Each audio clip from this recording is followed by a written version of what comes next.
Hello, hello. Kita nyo ba yan ang pendant na yan? Ito po ay 30 na piraso lahat Yan. Ito po ay gawa po sa bao ng walang mata. Maganda po ito ay nabilisingan na po ng mahal na araw o Biyernes Santo. Yan.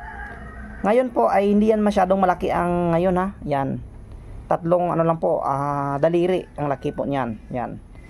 Ang iba nga ay hindi pa abot ng tatlong daliri Alam nyo ba? Meron nag-wholesale sa akin ngayon. Sa Kamunilaan, isa pong negosyante. Kaya kinuha niya talaga ang 30 na piraso na pendant. Akalain nyo, 30 na piraso kinuha niya talaga. O ano kayo ngayon, no? Kaya nga, nagpapasalamat ako sa Panginoon, unang-una sa Panginoon, at saka sa mga taong tumulong sa akin, paano ako nakarating dito, at saka sa mga followers ko po, at maging subscriber sa YouTube. Maraming salamat sa lahat na kumuha at tumiwala po sa ating gamit. Kahit itong mga pendant na ito, ay sinasabi ko, huwag nyo itong sumulin.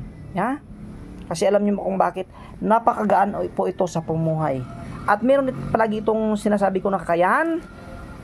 Kahit kulamin ka ng engkanto, tao, demonyo, o mga espiritu, ay hindi ka nilang kayang kulamin. Kasi nga, kahit pinakamataas pa na Arkangel Serapin Querubin ay walang kapangyarihan tumingin o bumukas sa aklat ng Diyos. Pag meron kang anting-anting kay Kabiboy, tanging Panginoon lang ang pwedeng makahawak sa iyo.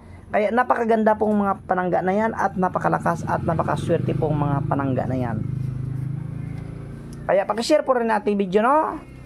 Magpaparapol po si Kabiboy sa lahat ng share. Malapit na tayo magpaparapol. Libre libre. Kasi nga naubos ng promo natin noong Biyernes Santo. Kaya yan, nako, sir, maraming salamat. Kinuha mo ang 30 piraso na pendant na yan. At ang ating pong pendant pala ito, sakaling order po kayo kay Kabiboy, wala na po kayong gagawin, wala na po kayong dasal-dasal. Ito po ay isuot automatic na po, ito na po ay gagana. Kaya ngayon, tingnan nyo, yan. Napakaganda pong paggagawa, libilado, skolado, tuntunado po talaga yan ang paggagawa. Yan. Kaya sir, hindi ka talaga magsisisi nang nag-order ka sa akin ng pendant po na 30 na piraso na yan.